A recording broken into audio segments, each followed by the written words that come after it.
I want to ask you a few questions about a few of your neighbors, and I'll start with Pakistan. How would you describe your relationship with them? It's a complex relationship. There's been a history of conflict, of difference, of alienation between our two countries. But what we have consciously done in the last 2 years particularly is to open up dialogue with Pakistan. You cannot deny geography. As we have always said in our part of the world, we cannot deny geography. And we cannot ignore the fact that we have neighbors around us and we have to deal with them. We have to create a modus vivendi with our neighbors. And the same applies to Pakistan. We are committed in my country, my government, to seeing how we can explore the ways and means to create a normalized relationship with Pakistan. And what that entails is basically to, first of all, reduce the trust deficit between the two countries and to increase confidence in dealing with each other, enable the people of both countries to connect more easily with each other, to allow trade and business to flow between the two countries, because that itself creates a constituency for better relations. It's been tried and tested all over the world, and we don't see why it shouldn't apply to our part of the world either. And we want to build confidence, mutual confidence, especially in areas like Jammu and Kashmir, which has been, as you know, a bone of contention between the two countries. We want the people on both sides of the line of control in Jammu and Kashmir to be able to meet with each other, to trade with each other, to build better transportation links, and to decrease, that sense of alienation and being apart from each other all these years. And I believe that process, which we were able to launch over the last 2 years, has moved forward. And there are gains accruing from that. There is more understanding flowing from that. And I think if we can maintain that, we would have achieved a lot. But let me also say, as there's always a flip side to all this, and the flip side is our concerns about terrorism and extremism, which has flown in the direction of India from Pakistan over the years. You know what happened on the 26th of November 2008 in Mumbai, in the big commercial capital of Mumbai in India, where we had more than 170 people killed in the attack that terrorists who had planned this in Pakistan, who came across from Pakistan, launched the attack on the Taj Mahal Hotel and other installations and other, places where people went in Mumbai. And it was a terrorist attack from beginning to end. And we have yet to really see a satisfactory closure to the investigations into that attack. We have conveyed and constantly stressed to Pakistan that it is necessary for our two countries to cooperate and cooperate meaningfully in bringing those people who were responsible for this attack to book, to see that justice is done. And we are obviously continuing those efforts at this moment, but the people of India have still not received satisfactory answers to what happened in Mumbai and what and the fact that there was a Pakistani role in terms of, there were Pakistani agents, Pakistani citizens who were involved in this cannot be denied. And we must see a satisfactory closure to that investigation, because if there is a repetition of that for the future, and that is why it's so important that Pakistan pays attention to this very serious request from India that we should see these investigations completed and those responsible for it brought to book. Because there are safe havens in Pakistan. There are groups like the Lashkar-e-Taiba, as you know, a group that is proscribed globally. It still is pretty active within Pakistan, and you have leaders like Hafiz Saeed, the Lashkar-e-Taiba, who are able to move around pretty freely, to broadcast, to address their constituencies within the country. So that certainly rankles in India. And if you ask the average citizen in India, he or she will speak about their very serious concerns on these issues.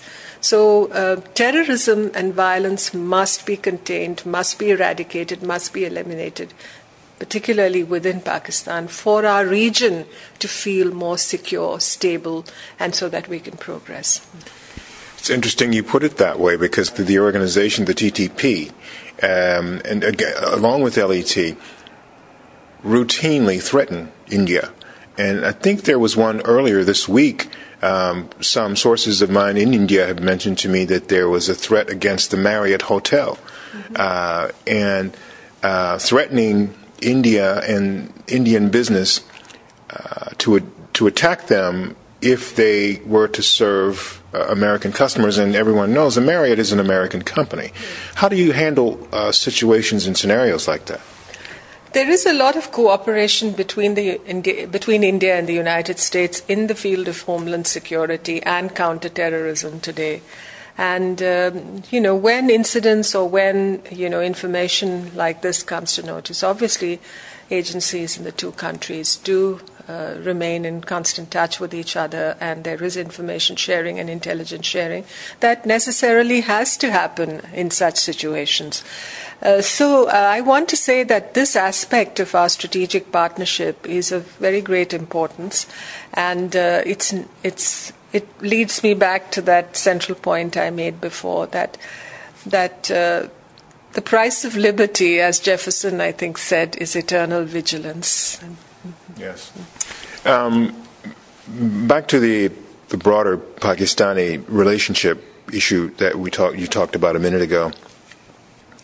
You laid out what India's interests are and what your interests are. How have the Pakistanis responded to the overall interest of India to fix these things that are wrong, to set things right that have not been righted? What kind of response have you gotten? And you've told me that the results have not been satisfactory, but do you get the sense that they've tried? Well, when you talk to the civilian government in Pakistan, there is a dialogue between the Interior Ministry in Pakistan and our Home Ministry, which is like your Department of the Interior. And that dialogue has gone on, and there is a certain channel of communication that is now open. So we're at least dealing with each other. We are interacting with each other. And, the people on both sides are getting to know each other, which is a good thing. I think it promotes communication, and it certainly enhances confidence in dealing with each other. But there are other, sections of government. There are other wings of, authority within Pakistan, as you know, the intelligence agencies, the army. We don't deal directly with those agencies. I mean, within the dialogue that we transact with Pakistan, it is basically between the civilian authorities on both sides, the ministries, whether it's the Interior Ministry or the Foreign Ministry or the cultural agencies involved in both countries, the consular departments. So that's the structure that we have begun to build, and which we will go on building. But Pakistan works very differently from India, as you know. We have been a democracy for the last 60 years and over. And Pakistan has had long periods of army rule, as you know. And right now its civilian democratic government is beginning to find its voice, which we welcome in India as a democracy. We would welcome democracy everywhere, particularly in our neighborhood. And we will continue to deal with the civilian democratic government. The two parliaments are interacting with each other. Politicians on both sides are getting to know each other. So we hope this consolidates itself. I think this is a process that you're seeing. We don't know about the outcomes as yet. We, I think, should be sincere in these efforts, and it's necessary for that sincerity to be reciprocated by Pakistan. We hope it is being reciprocated in Pakistan. There has been progress. We don't deny that. And the Pakistani government has, worked with us in India to see that this progress is achieved. So we will. I can only say that we must be hopeful, and that we must look at these issues such as normalization with an open mind, and that we should deal with each other as two mature countries. It's often said that if you want to get something done, you have to get women involved. So you are an ambassador representing India, and Pakistan has a female ambassador here. Have you had the chance to engage her? Yes, I have met her, and she's an extremely accomplished woman, and she has had a very prominent role in public life in Pakistan. She's been in politics. So we have in India, at least, we have interacted with her even before she became ambassador here. So it's very nice to have a woman ambassador from Pakistan here in Washington, and I think, as you rightly said, the women of the world bring to conference tables and negotiating tables, their own experience and their holistic view of looking at things. The perspective that women bring to many complex issues is important and inclusive. I think women are conditioned to have inclusive perspectives, to listen, and to solve problems, to build consensus. I think women are wired to be democratic.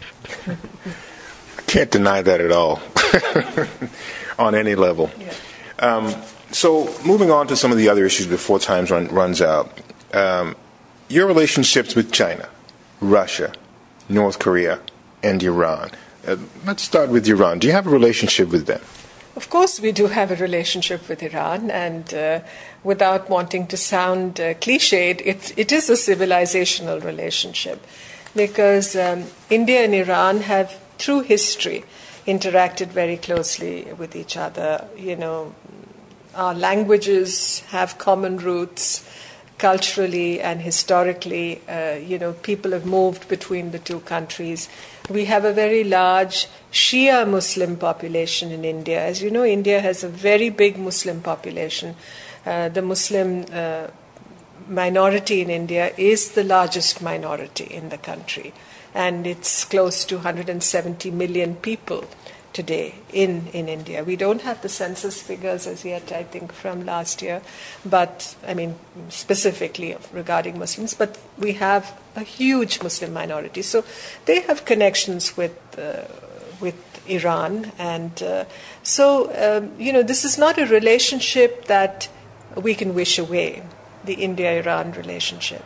And Iran is a very important country in our neighborhood. It is a near neighbor. It's not an immediate neighbor, it's not a contiguous neighbor, but it is a near neighbor. And today, when you look at the situation in Afghanistan, for instance, it has not been possible for India to work for Afghanistan's development by accessing Afghanistan through Pakistan, because the Pakistanis have not been exactly willing to do that. So we have had to look at how we can transit through Iran into Afghanistan, because to do our road building work, to be able to, as I said, deliver development in Afghanistan. So the port of Chabahar, for instance, in Iran, the development of that port and the creation of access facilities into Afghanistan from Chabahar becomes very important. So that, from that point of view also, the relationship with Iran is important. But finally, I also want to mention energy, because Iran has traditionally been a supplier of crude petroleum to India. Traditionally, the proportion of that supply has gone down in the last year, particularly because of the sanctions that have been put in place against Iran and its petroleum sector. So we've had to look to diversify those resources and to work out, new modes of payment, because you can't pay in dollars anymore. So we worked out rupee payments, but that still we can't escape the fact that supplies have gone down and constraints have operated in this regard. So we've looked to diversify those sources of supply. So and as far as Iran's nuclear issue is concerned, we have been very, very clear and unambiguous in our position in India that we do not want to see another nuclear weapon state in our neighborhood.